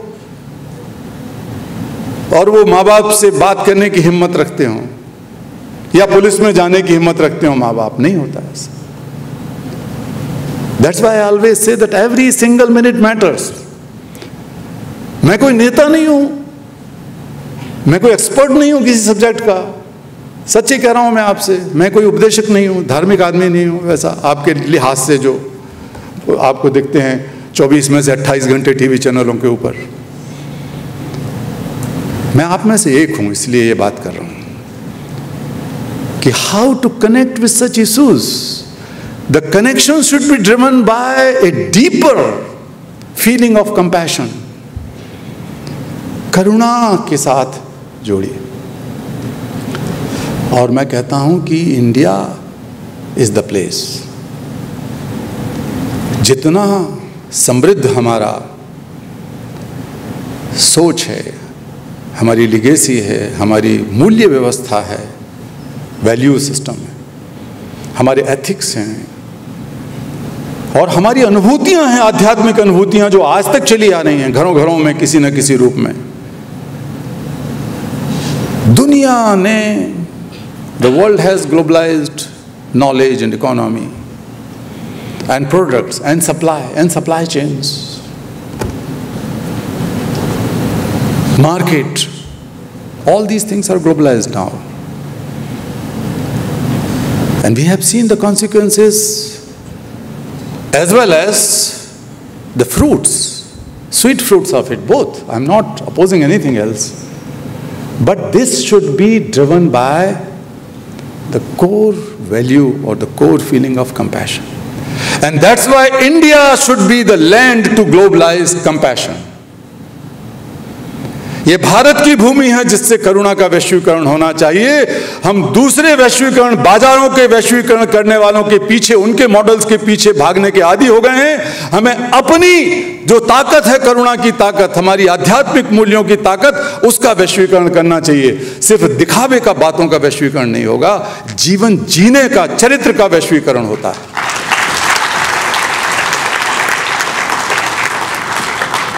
इसीलिए हमने भारत में जो काम किया सो किया, लेकिन वसुधैव कुटुंबकम एक नारे की तरह लोग बोलते हैं, सर्वे भवन्तु सुखिनः, सर्वे सन्तु निरामया, सर्वे भद्राणि पश्यन्तु ये सब चीजें, मा कश्चित् दुःख भाग् भवेत्, ये बातें अच्छी हैं, लेकिन कहीं कहीं हम उपदेशों के अंदर इतने ढके रह जाते हैं। उपदेशों के अंदर यत्र नार्यन्तु पूज्यते रमन्ते तत्र देवता।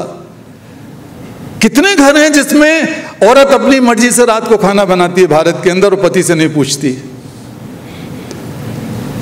साधारण अच्छे अच्छे घरों में हमने देखा है, भाई क्या खाना, प्यार से ही पूछेगी, कई बार लड़के भी पूछ लेती है कई बार, लेकिन पूछेगी अपने हस्बैंड से, बाप से पूछेगी, बेटे से पूछेंगी महिलाएं, पोते से पूछेंगी।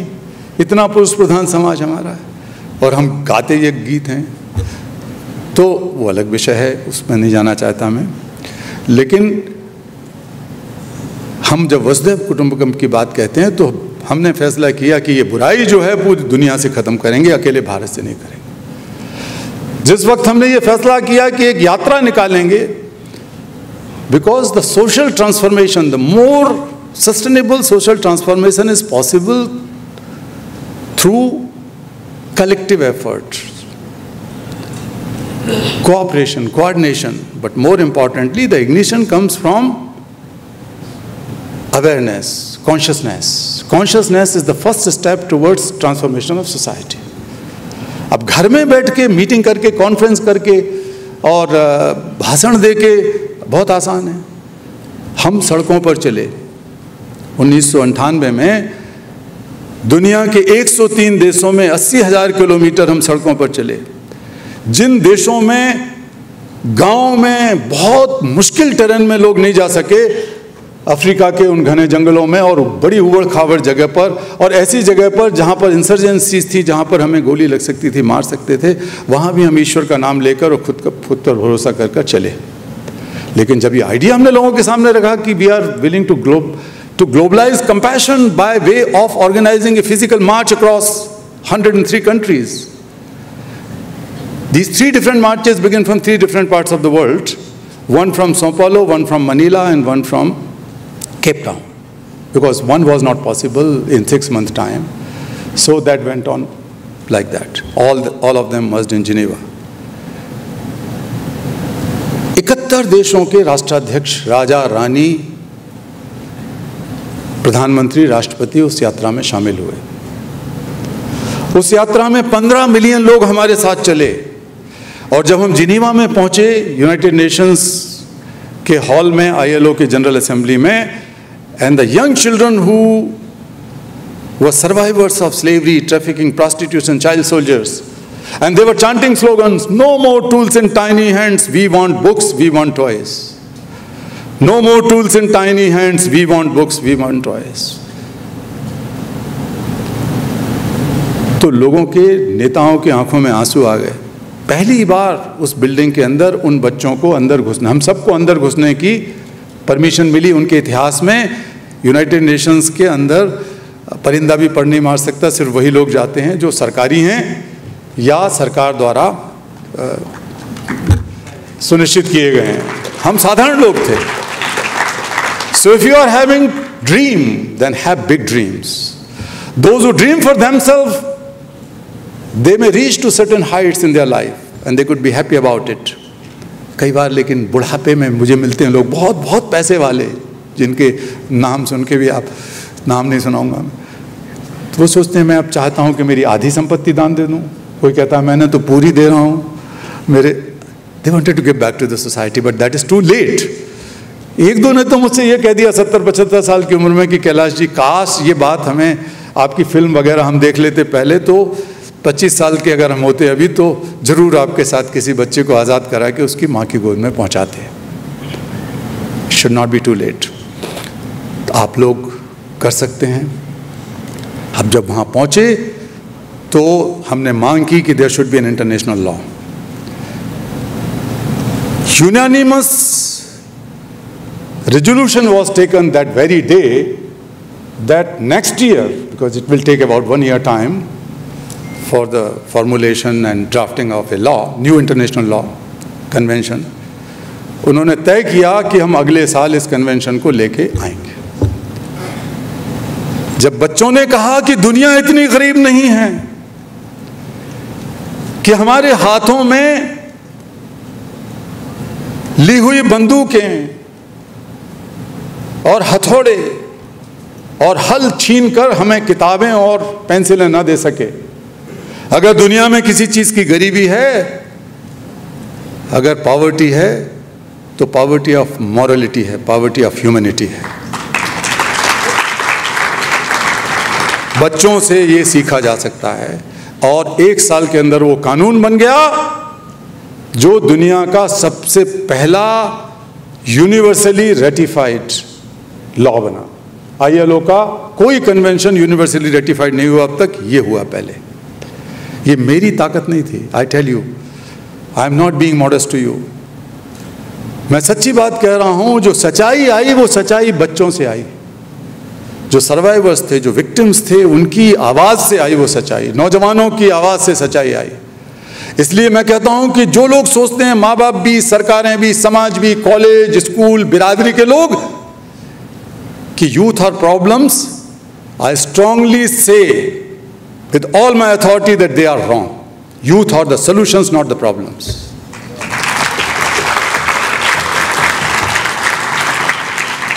कानून बना और उस समय 26 करोड़ बच्चे बाल मजदूरी करते थे दुनिया में, और 2016 आते आते वो संख्या घटकर 15 करोड़ रह गई।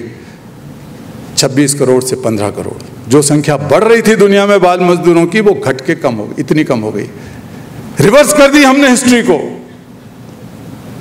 सच्चाई की ताकत से बड़ी कोई ताकत नहीं है, नैतिकता की शक्ति से बड़ी कोई शक्ति नहीं है, करुणा से बड़ा कोई इंजन नहीं है आपको चलाने के लिए, और आप सबके अंदर वो है।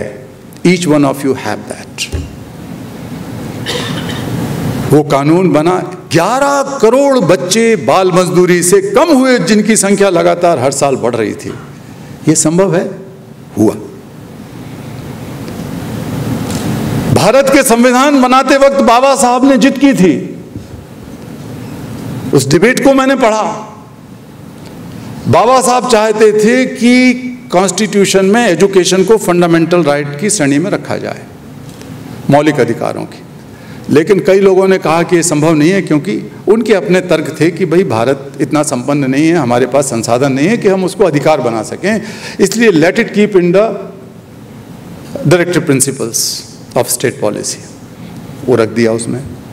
और 10 साल का कमिटमेंट हो गया कि 10 साल में हम सबको पढ़ाई मुहैया करा देंगे उसके थ्रू। फिर 10 साल हो गए, फिर 10 साल हो गए, फिर 10 साल हो गए, मजाक हो गया। 50 साल हो गए, सन 2000 तक ये नहीं हो पाया। आउट ऑफ स्कूल बच्चों की संख्या बढ़ती रही बढ़ती रही बढ़ती रही, प्राइमरी में, सेकेंडरी में। ड्रॉप आउट भी बहुत बड़ा। एक दिन जो बच्चों को हम छुड़ाते हैं उनमें से कुछ बच्चों को ले जाके स्कूल में दाखिला कराते रहते हैं हमारे आश्रम के आसपास दिल्ली में। तो बार बार 10-5 बार हो गया वो दाखिला, लेकिन एक दिन कुछ बच्चों के समूह को मैं ले गया तो हेडमास्टर ने मुझे बहुत झाड़ा और मुझसे कहा कि तुम बार बार ले आते हो ये बच्चे सब जिनको तमीज़ नहीं है बात करने का, गाली गलौज करते हैं, कपड़े देखो इनके, मुंह धोना नहीं आता इन्हें, बदबू आती है मुंह से, नहीं होगा, अब नहीं करेंगे। ये बात 1999 की होगी शायद। तो हमने कहा भाई ये तो नहीं होगा, आपको दाखिल करना पड़ेगा। लड़ लिया मैं, लड़ लिया तो उन्होंने चपरासी और कई लोगों को बुलाया कि इसको भगाओ बाहर, फेंको उठा के। तो वो मैं अब पिटना नहीं चाहता था उनसे, स्कूल वालों से क्या पिटूं, वैसे मेरे ऊपर कई हमले हो चुके थे, मेरे शरीर का हर हिस्सा टूटा फूटा पड़ा है। तो मैंने सोचा कि बाहर, वो पीटा मुझे किसी और ने नहीं, वो मालिक लोग जो लड़कियों को लड़कों को चुरा के धंधा करते हैं या गुलामी कराते हैं उन लोगों ने, कई बार ऐसा हुआ। तो बाहर मैंने कहा कि मैं यहीं धरना दूंगा, मैं धरना दे के बैठ गया। 4-5 लोग और आ गए। मैंने कहा आपको दाखिल कराना पड़ेगा। फिर मेरे एक वकील मित्र ने कहा मुझे फ़ोन पर कि तुम हट जाओ वहाँ से, पुलिस ले जाएगी उठा के, क्योंकि इंडिया के कॉन्स्टिट्यूशन में ये फंडामेंटल राइट नहीं है, इसलिए कानून भी नहीं है फंडामेंटल राइट के आज़ाद, राइट टू एजुकेशन नहीं है इंडिया में, तो तुम कैसे दाखिल कराओगे। तो हमको उठ के बाहर आना पड़ा। आ गए हम, बहुत दुखी हुआ मैं, रात भर नहीं सोया। मैं ऐसी चुनौती को बहुत गहराई से स्वीकार करता हूँ। मैं ये नहीं कहता कि हार मानना कोई बुरी बात है, असफलता कोई बुरी बात है। 20 बार असफल हुए हैं जीवन में, बच्चों को छुड़ाने गए, पिट के आ गए, अस्पताल में पड़े मिले, तो ठीक है। लेकिन जितनी बार ये हुआ उतनी बार कोई नई सीख मिली। जितनी बार पिटाई हुई हर बार नई सीख मिली। हॉस्पिटलाइज हुए, जब होश आया तो सोचा यार मरे नहीं है, इससे अच्छी क्या बात है, मरे नहीं है तो दोबारा चल देंगे। जब तक जिंदा हैं तब तक तो सारी संभावनाएं बाकी हैं ना किसी भी आदमी के अंदर। तो ऐसे ही चलता रहा जीवन। और हमेशा मैंने ये सीखा कि अकेले जो सोचता है हीरोइज्म, वो ठीक नहीं है। Though I strongly believe that there is a hero inside each one of you, as I said, each one of you is a hero. सोता हुआ हीरो है किसी का। किसी के हीरो को लालच मिल गया तो वो अपनी हीरोइज्म किसी लालच में लगाने लगा, कोई किसी और चीज़ में लगाने लगा। लेकिन हीरो सबके अंदर है, लेकिन वो हीरो अकेले समाज को नहीं बदल सकता। इसलिए बेहतर ये है कि अगर आप बड़ा सपना देखते हो तो साझापन लेके आना चाहिए। घर में भी साझापन, ऑर्गेनाइजेशंस के अंदर साझापन, मिलजुल कर काम करने की प्रवृत्ति तब आती है जब हर चीज़ का श्रेय लेने का लालच कम हो जाए। हर चीज़ का अगर हम श्रेय लेने लगेंगे तो फिर कि ये तो मैंने ही किया, ये तो मैंने ही किया, ये तो मेरा ही है, मैं तो आज तक ये नहीं मानता कि मैंने अकेले ने कुछ किया है। इतने सारे साथी हमारे रहे हैं, जाने में अनजाने में, बहुत सारे NGOs रहे हैं, बहुत सारे लोग रहे हैं, हर चीज़ में, ये राइट टू एजुकेशन में भी रहे हैं। तो हम वहाँ से उठ के आ गए और हमने कहा कि अब ये करते हैं कि संविधान में अगर नहीं है तो संविधान में बदलाव करेंगे। अपने दोस्तों को चिट्ठी लिखी कि let us work for constitutional amendment. मेरे 10-5 दोस्तों ने कहा यार तुम हर बार पागलपन की बातें करते हो, कभी ग्लोबल मार्च निकालते हो दुनिया में, अब कह रहे हो कि भारत का संविधान बदलोगे। तो संविधान मतलब तुम म्युनिसिपल का चुनाव नहीं जीत सकते हो, यहाँ तो 2/3 बहुमत चाहिए संविधान बदलने के लिए। तो हमें भरोसा है भारत के लोगों पर, आम लोगों पर। पॉलिटिशियंस भी तो आखिर इंसान है, किसी की माँ है, किसी के बाप हैं, किसी के भाई चाचा हैं, वो मैं उनसे कुछ दुराव नहीं रखता, मैं उनकी सीमाएं भी जानता हूँ और उनकी शक्ति भी जानता हूँ। तो हमने कहा चलो करते हैं। सब NGOs को चिट्ठी लिखी देश भर के, और उसमें करीब 550-600 NGOs शामिल हुए, हज़ारों लोग शामिल हुए। हमने कन्याकुमारी से और कश्मीर तक की और फिर दिल्ली तक की यात्रा की। 6 महीने, 5.5 महीने यात्रा चली। उस यात्रा में हमने आवाज़ उठाई कि भारत के संविधान को बदलो और शिक्षा को मौलिक अधिकार बनाओ। अब हर जगह पर सैकड़ों हज़ारों लोग शामिल हुए। औरंगाबाद से भी वो यात्रा निकली थी 2001 में, उस औरंगाबाद की यात्रा का यहाँ पर हमारे एक मित्र थे जो अब स्वर्गवासी हो गए हैं, प्रदीप देशमुख जो वकील थे, उन्होंने उसका आयोजन किया था और उनकी एक होटल थी, उसमें हम ठहरे थे। तो उस संविधान को बदलने में औरंगाबाद का भी कंट्रीब्यूशन है। यहाँ भी बहुत लोग चले थे हमारे साथ, और हम कश्मीर से फिर दिल्ली आए तो ये बात उठी कि अब हम संविधान बदलने की लड़ाई लड़ेंगे। 163 parliament members belonging to different political parties joined in the march physically, और एक ग्रुप बन गया और 6-8 महीने के अंदर भारत का संविधान बदला और शिक्षा मौलिक अधिकार बनी। हालांकि कई वर्ष लगे उसको राइट टू एजुकेशन बनाने में, बाद में कानून आया राइट टू एजुकेशन का। राइट टू एजुकेशन भी अब है, और उसका परिणाम ये हुआ कि बहुत बड़ी संख्या में बच्चों का स्कूलों में दाखिला हो सका, बहुत बड़ी संख्या में प्राइमरी एंड सेकेंडरी में रिटेंशन रेट बढ़े, बड़ी संख्या में बच्चे हायर एजुकेशन की डिमांड करने लगे। लेकिन सबसे बड़ी बात है कि people started thinking that education is the right. Education is not just something that only the charities can do. लोग समझने लगे कि हमारे बच्चों को, गरीब से गरीब आदमी भी समझता है एजुकेशन की ताकत आज, और ये हमारी एक बहुत ही विनम्र सफलता रही है कि भारत में ये संभव हो सका। मित्रों, आपने बहुत देर तक मेरी बात सुनी और हाथ उठा के मेरी बात को मुझे और आगे बढ़वा दिया। अब नहीं हाथ उठवाऊंगा ना आगे बढ़ाऊंगा। जब मैं इसी तरह मंच पर खड़ा था नोबेल प्राइज़ लेने के लिए, तो मुझे लिख के देना था अपना एक पूरा स्पीच, क्योंकि वो एक इंटेलेक्चुअल प्रॉपर्टी और उस पर लोग रिसर्च वगैरह करते हैं सालों तक, डिकेड्स तक।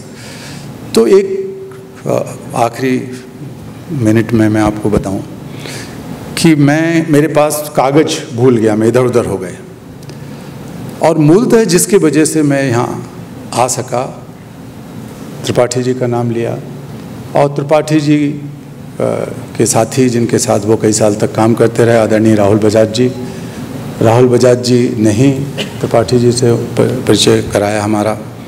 राहुल भाई मेरे बड़े भाई की तरह, परिवार की तरह थे, वो भी वहाँ मौजूद थे इस घटना में, और मेरी पत्नी, बेटा, बेटी, परिवार के लोग थे। सब लोग नर्वस हो गए, किंग क्वीन सब बैठे थे, प्राइम मिनिस्टर बैठे थे, पूरी पार्लियामेंट बैठी थी, और 50 लोग दुनिया भर से आए थे कि अब मैं मंच पर खड़ा हूँ, मेरे पास कागज़ गुम गया मेरा, मैं कुछ और उठा के देखने लगा। फिर मैंने कहा कोई बात नहीं है, मुझे तो ज़्यादा आसानी है। Then a story I shared with them which I read some time in my early childhood. एक बार जंगल में बहुत आग लगी, सब जानवर, चिड़िया, पक्षी, यहाँ तक कि जंगल का राजा शेर भी जान बचाने के लिए बाहर भागने लगे। जंगल के राजा शेर ने देखा कि एक बहुत नन्ही सी चिड़िया, there was a tiny humming bird, वो सीधी लपटों की तरफ उड़ रही है। तो वो चिल्ला के बोला, क्या कर रही हो तुम, आत्महत्या हो जाएगी तुम्हारी, मर जाओगे, बाहर चलो। सब लोग बाहर निकल रहे हैं, क्या कर रही हो? उसने कहा, महाराज मैं इस जंगल की आग को बुझा रही हूँ, क्योंकि मैं यहाँ पैदा हुई हूँ, यहाँ का दाना पानी खा के बड़ी हुई हूँ। उसने कहा कि नहीं, तुम अकेली कैसे इस आग को बुझाओगे? वो बोली कि मेरी चोंच में रखी हुई पानी की एक बूंद को देखो, look at my beak, I am carrying a drop of water. वो उड़ती हुई चली गई। Rest is the history. पानी की बूंद को लेकर मैंने कहा कि मैं उस पानी की बूंद को लेकर चल रहा हूं पूरे जीवन, ये मान के कि मेरे अंदर वो हमिंग बर्ड है। लेकिन मैं ये भी मानता हूँ, सच्चे दिल से मानता हूँ, आप सबके अंदर एक चिड़िया है। बहुत आग लगी हुई है बाहर, जातिवाद है, सांप्रदायिकता है, अतिवाद है, extremism, all kind of extremism, corruption है, बच्चों के साथ बलात्कार हैं, शोषण है, कितनी सारी आग लगी हुई हमारे चारों तरफ। हम कहें कि कोई आएगा आसमान से कोई जंगल का राजा आके आग बुझाएगा, ऐसा नहीं होगा। आपके अंदर की उस चिड़िया को मैं पुकारता हूँ यहाँ, उस चिड़िया को जगाने के लिए आया हूँ, आपको याद दिलाने के लिए आया हूँ। मेहरबानी करके इस इलाके के, पूरे देश के, पूरे दुनिया के बच्चों को इस आग से बचाइए, यौन शोषण की आग से बचाइए, बलात्कारों की आग से बचाइए, पोर्नोग्राफी की आग से बचाइए। आप एक बूंद पानी भी डालेंगे अपनी करुणा का, अपने ममत्व का, अपने बहन भाई पिता होने का, तो हम पूरे देश के, पूरे दुनिया के बच्चों को इस आग से बचा पाएंगे। मैं आपको फिर से बहुत बहुत धन्यवाद देता हूँ।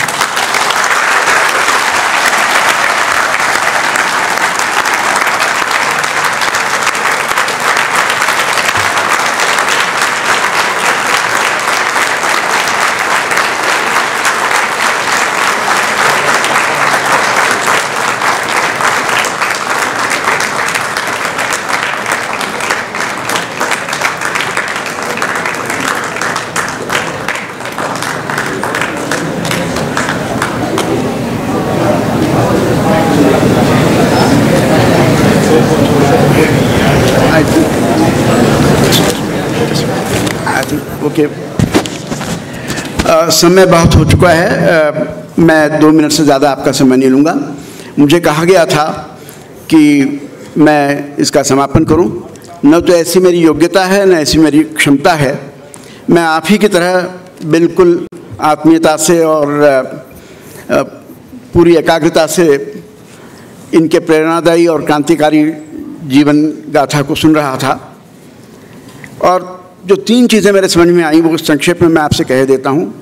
एक यह है कि आदमी जितना महान होगा उसमें उतनी ज़्यादा सहजता होगी, उतनी ज़्यादा सादगी होगी, और इसका साक्षात उदाहरण आपने देखा, कितनी सहजता से उन्होंने हमको संबोधित किया।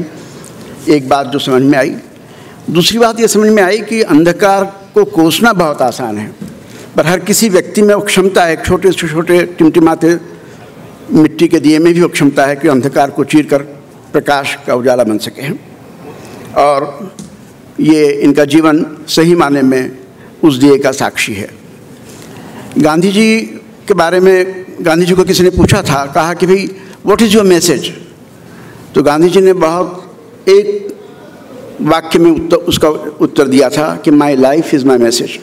आई think the same thing would be entirely applicable to the life of आदरणीय श्रद्धेय श्री सत्यार्थी जी। आपने संवेदना के बारे में बात की, आपने संवेदना के बारे में बात की। ये बात सही है कि हम बहुत ज़्यादा आत्मकेंद्रित हो गए हैं। We are all become very self centred. ये ज़रूरी है कि हम अपनी ज़िंदगी के दायरे को बढ़ाएं। अनुभूति एक जब तक हम समाज के दर्द को समझ नहीं पाएंगे, सोचने की कोशिश नहीं करेंगे, साथ में जुड़ने की कोशिश नहीं करेंगे, परिवर्तन आ नहीं सकता। और जो आपने कहा है उसको 4 वाक्यों में अगर कहना हो तो मैं किसी का सहारा लेकर के कहना चाहूँगा कि अब हमें किसी सहारे की ज़रूरत नहीं है। अगर बदल चाहते हैं, क्रांति चाहते हैं समाज में, तो अब यह ज़रूरी है कि ज़िंदगी की जुस्तजू में खुद ज़िंदगी बन जाए। अब ढूंढ मत रोशनी को, खुद रोशनी बन जा। अब ढूंढ मत रोशनी को, खुद रोशनी बन जा। रोशनी करने का ढंग अब बदलना होगा। रोशनी करने का ढंग अब बदलना होगा। दिया जलाकर नहीं, अब दिया बनकर जलना होगा। अब दिया बनकर जलना होगा। तो मुझे I am sure this was the rarest of the rare share, and इतना प्रेरणादायी संदेश बहुत कम हम सब सुनते हैं लोगों की यशोगाथा और ये कि भी हम कैसे प्रगति करेंगे, पर लोगों के लिए जीने का जो संदेश आपने हमें दिया है उसके लिए हम आपके कृतज्ञ हैं। धन्यवाद। जय हिंद, जय महाराष्ट्र।